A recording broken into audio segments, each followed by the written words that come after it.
अस्सलामुअलैकुम, मैं हूं ताबिश मीर और आप इस वक्त मुलाहिज़ा कर रहे हैं स्पोर्ट्स 21।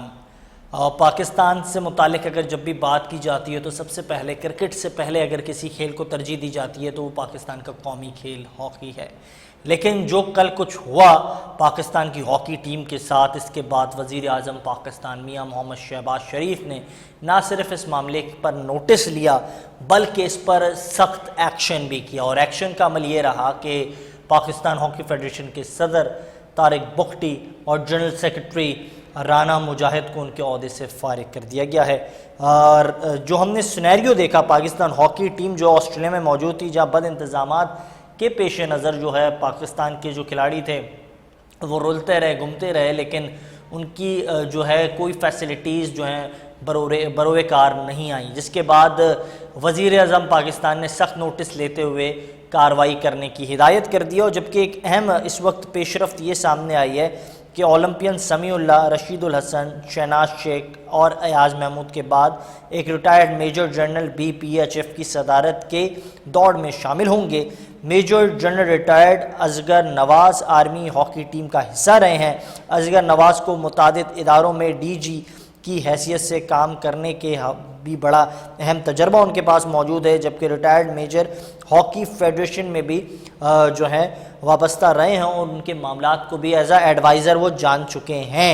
इस वक्त इस मामले पर बात करने के लिए मुझे पाकिस्तान के साबिक ओलंपियन, साबिक कप्तान शहनाज शेख साहब ने ज्वाइन किया है, जिनका नाम सर फहरिस्त है इस मामले पे कि उन्हें जो है अब ये चार्ज दिया जाएगा जिम्मेदारियां संभालने के लिए। सर, सबसे पहले बहुत शुक्रिया कीमती वक्त देने के लिए। और दूसरा, बड़ी जिम्मेदारियाँ हैं, अहम जिम्मेदारियाँ, आप समझते हैं जो चैलेंजेस इस वक्त सामने आए हैं इसको डील करने के लिए आप लोगों के पास कोई ऐसा प्लान मौजूद है?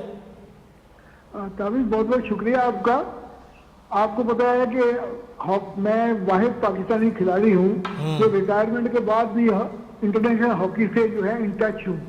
और बगाए आपसे इंटरव्यू भी होता है और फिर हम अपनी रिकमेंडेशन पाकिस्तान स्पोर्ट्स बोर्ड को और मुख्तलिफ प्रेसिडेंट्स वगैरह को देते हैं और उसमें जो है हम जो है उनको अपनी रिकमेंडेशन देते हैं कि हॉकी को जो नेशनल गेम है उसको किस तरह अपलिफ्ट किया जाए।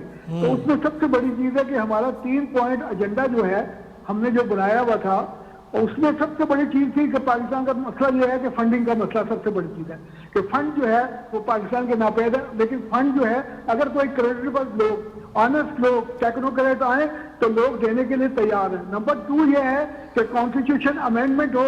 और तीसरी चीज ये है कि स्ट्रक्चर जो है, डोमेस्टिक स्ट्रक्चर जो है उसको रिकनसाइल किया जाए जो इंटरनेशनल हॉकी जो आजकल चल रही है। तो ये 3 पॉइंट के ऊपर जो है अगर उसके ऊपर काम किया जाए, सिंसियर आदमी आए, ऑनेस्ट विजनरी आए, तो आई डोंट थिंक तो कि 3-4 साल में हम जो है वो हॉकी को अपलिफ्ट कर सकते हैं। बिल्कुल।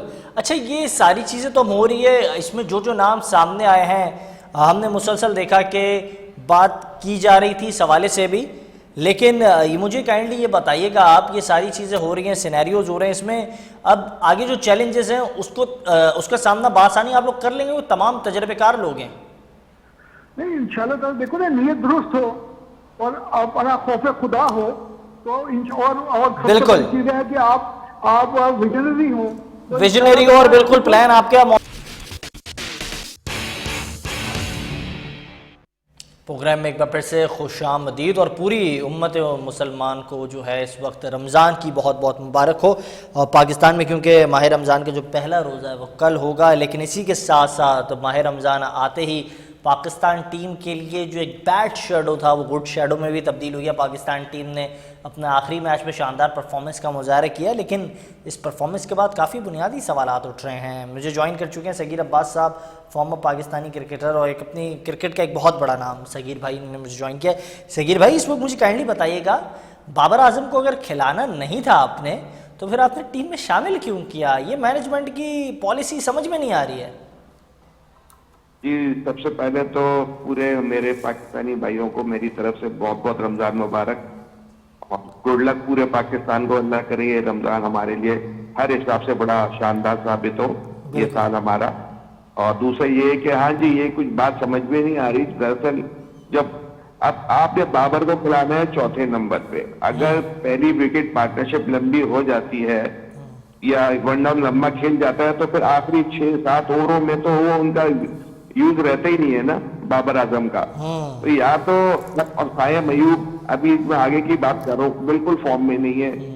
या तो उनको आप नीचे करें, वो तो नीचे शॉट भी मार सकते हैं, आप बाबर को भेजें अगर खिलाना है तो। लेकिन सही बात इसी है। तरह अगर आपने बाबर को जाया किया, एक तो आपकी विकेट भी बेकार हो जाती है, फिर ये है कि कोई इतना फायदा भी नहीं है। और आज भी आप देखें अबरार को ड्रॉप कर दिया, हालांकि अबरार को ड्रॉप करने का कोई मकसद नहीं था, आपने प्रॉपर बॉलर खिलाना था, आपने फिर शादाब को खिला लिया जो कितनी गंदी बॉलिंग की थी पिछले मैच में।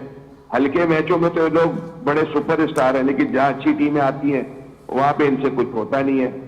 तो ये है सारा। और बाबर के लिए तो यही है कि जी अगर उसको खिलाना है या तो ऊपर ही खिलाएं, टाइम को नीचे करें, जितना कि लग रहा है यही नजर आ रहा है जी। बाकी तो बेकार है उसको खिलाना। क्या बोलते हैं आप? बिल्कुल वजह फरमा रहे हैं आप। बाबर के हवाले से पहले एक सवाल करूंगा, फिर मैं चाहूंगा मैं शादाब पर बात करूं आपसे। बाबर को इस वक्त आपकी मैनेजमेंट चौथे नंबर पर खिलाने पर बदजद है। चौथे नंबर पर आपके पास उस्मान खान भी जो है तैयार हो चुके थे, चौथे नंबर पर फ़खर ज़मान काफ़ी टाइम से खेल रहे थे, ख्वाजा नाफे वो भी चौथे नंबर के आपने खिलाड़ी उसको बना दिया।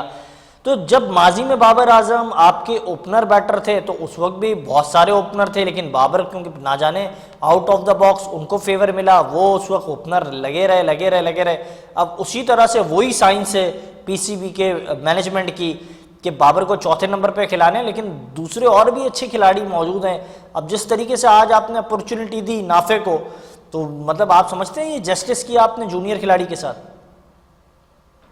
बिल्कुल सही था। नाफे थोड़ा जल्दी कर गए, हालांकि वो अच्छा खेलते हैं, तो नाफे को थोड़ा सा अपने आप को सेटल करना चाहिए था, थोड़ा सेट होके मारना चाहिए था। वो मैंने पहले मैच में भी देखा, वो ज्यादातर फौरन ही शुरू हो जाते हैं, थोड़ा सा टाइम लेना पड़ता है। देखिए ये वर्ल्ड क्लास क्रिकेट हो रही है, जो भी टीम है क्वालिफाई की है आ रही है, तो कुछ ना कुछ तो उनको आता ही होगा। ये डोमेस्टिक क्रिकेट नहीं हो रही कि जाते ही, मतलब उसमें भी इतना आसान नहीं होता। थोड़ा जब तक आप टाइम लेके नहीं मारेंगे, हाँ पहली बॉल से अगर आपको गंदी बॉल मिल रही है तो आप मारे, लेकिन अच्छी बॉल पे आप जबरदस्ती शॉट मारा उन्होंने, जो कि बिल्कुल भी खिंचा हुआ गेंद था, गेंद थोड़ा ऊपर भी आ रहा था और ब्रेक का थोड़ा खिंचा हुआ गेंद, तो उनको नहीं मारना चाहिए था। मौके बड़े मुश्किलों से मिलते हैं। खैर हमें मौके मिलते भी तो नेक्स्ट मैच में ड्रॉप भी हो जाते हैं, लेकिन फिर भी अगर मौका मिला, कम से कम लोग तो बोलने काबिल होते हैं ना जिसको मौका मिला उसने स्कोर किया।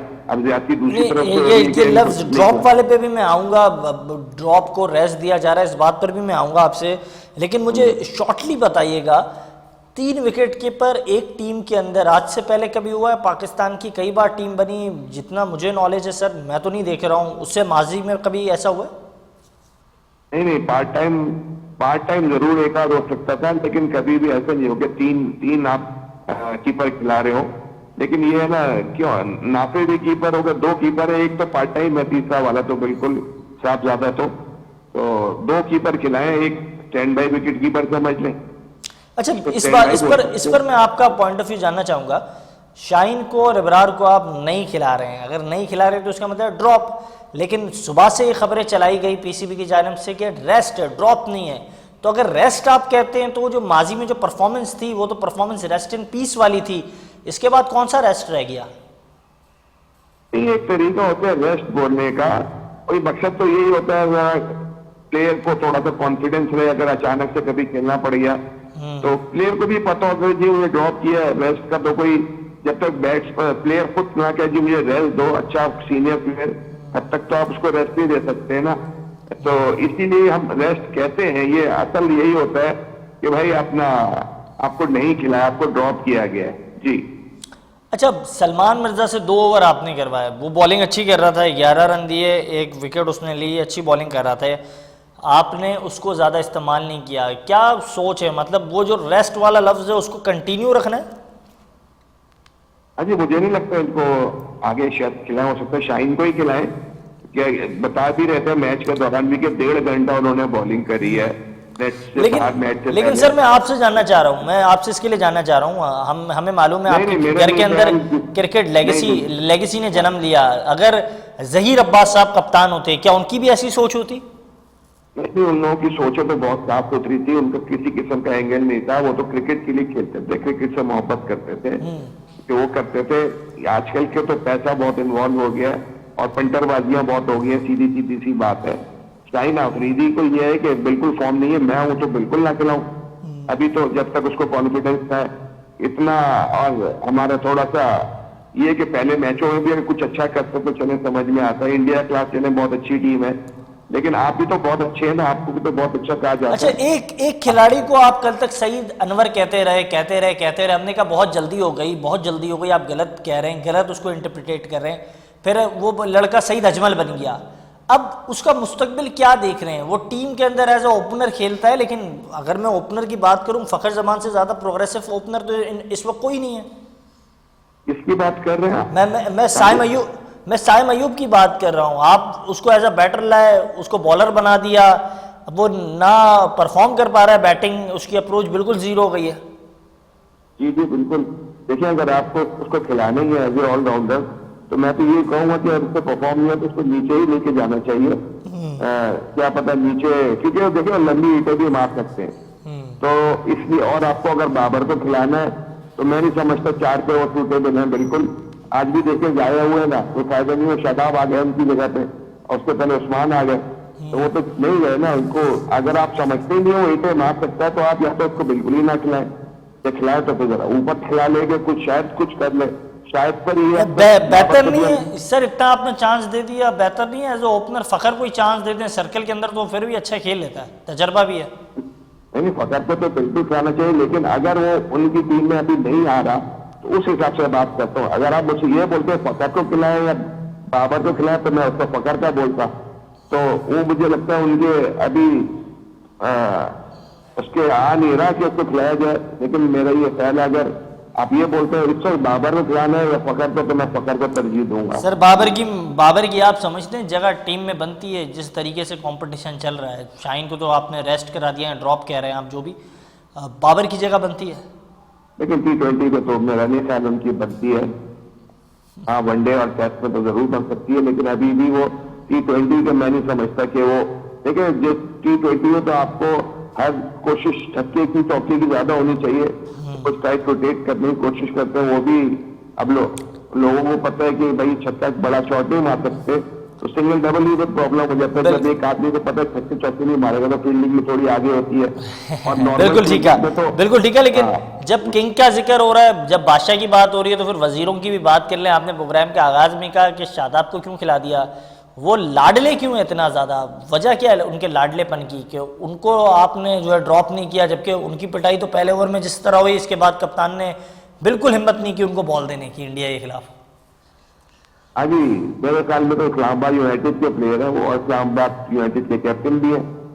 लाडले वाली बात हो गई है, तो वरना तो कोई फेयर कप्तान होता तो मैं नहीं समझता हूँ कि कहीं से भी उनको खिलाया जाए, क्योंकि अमूमन तो बड़े मैचों में कुछ भी नहीं कर रहे होते। हाँ, छोटे मैचों में जो कि टीमें हल्की है उसमें जरूर, क्योंकि ब्रेक होता है जब, तो अच्छी टीमें तो है वो तो खेल लेती है, जो खराब टीमें होती है वो फिर भी इतना थोड़ा सा टाइम लेती है आम अच्छे बॉलर को खेलने के लिए। नवाज से मुताल्लिक आपका अभी भी यही ख्याल है कि वो क्या बाबर के जो है फाइटर है, वो एक मैच विनर है? बाबर अक्सर अपनी कप्तानी में कहते थे ये मैच विनर खिला रही है, अभी आप समझते हैं ये जो बात बाबर कहते थे?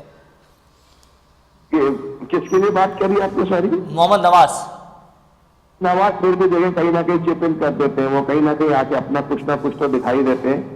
लेकिन ये कि देखिए एक ओवर अगर खराब हो जाता है तो फिर आपको बॉल देनी चाहिए। अब अबरार ने बहुत जल्दी स्टार्ट करी है, टांग पे बॉल करी, जो कि वो खेलते ही ईशांत शर्मा टांग पे बहुत अच्छा है, तो अब मिडिल से कोई आपने ये नहीं देखा होगा ऑफ स्टंप से कोई अच्छी। लेकिन सर कुछ सीनियर खिलाड़ियों का ये मानना है, नवाज को आप खिला रहे हैं, बेहतर ये था आप अब्बास आफरीदी को खिला देते, और भी अच्छे परफॉर्मर थे। आपने मुतादिद मरतबा हमारे प्रोग्राम में कहा दीगर और भी ऑप्शंस थे, आपने बस चाहने वालों को ज्यादा चांस दिया। आप सही कह रहे हैं, लेकिन मेरा ख्याल में श्रीलंका की कंडीशन देख के तो नवाज का ही बनता था, इस वक्त उसका नहीं बनता था अब्बास आफरीदी का, जो कि वो भी अच्छे परफॉर्मर है, लेकिन कंडीशंस देख के, क्योंकि आपने सारे मैच श्रीलंका में खेलने। अच्छा, यहाँ पे ये मुझे बताइएगा, इस वक्त मुख्तलिफ जो साबका खिलाड़ी हैं वो कह रहे हैं कि पाकिस्तान का बैन स्ट्रोक था और बैन स्ट्रोक है राना फ़हीम अशरफ, लेकिन आप समझते कप्तान उसको उस तरीके से यूज कर रहे हैं? बैन स्ट्रोक नजर आ रहे हैं आपको, या बेंच स्ट्रोक नजर आ रहे हैं? देखिए, बैन स्ट्रोक तो बनना इतना आसान नहीं है। बैन स्ट्रोक ने इतना कुछ करा है, इतने मैच जितवाए हैं, क्योंकि मैं ख्याल फहीम अशरफ ने बहुत ही कम जितवाए होंगे, तो वो स्पिनर पे थोड़ा सा आके हल्के हैं, फास्ट बॉलर पे फिर भी वो अच्छा खेल लेते हैं। लेकिन देखिए प्लेयर वो प्लेयर होता है जो स्पिनर को भी अच्छा खेले, फास्ट बॉलर को भी अच्छा खेले और किसी सिचुएशन में भी अच्छा खेले, तो वो प्लेयर है। अब बेन स्टोक्स जैसा प्लेयर आप फहीम अशरफ, तो बहुत फर्क है, बिल्कुल भी कहीं से भी ये कंपैरिजन नहीं बनता। बिल्कुल अर्ली ऑन हो जाएगा, लेकिन एक मानना था कि क्या कप्तान को उस तरीके से यूज कर पा रहे हैं या नहीं कर पा रहे हैं। बिल्कुल आपने बजा फरमाया, बहुत बड़े खिलाड़ी हैं। बहुत शुक्रिया सगीर अब्बास साहब, गुफ्तगू कर रहे थे, आपने उनकी गुफ्तगू मुलाहिजा की। लेकिन हाँ, राना फहीम अशरफ ने जो है बड़ी शानदार परफॉर्मेंस की नीदरलैंड के खिलाफ, और फंसा हुआ मैच था वो जितवाया था पाकिस्तान को, जिसकी वजह से इस वक्त पाकिस्तान जो है सुपर 8 में आ पहुंचा है। इसी के साथ प्रोग्राम को इख्तिताम करेंगे, इजाज़त दीजिएगा, अल्लाह हाफिज़।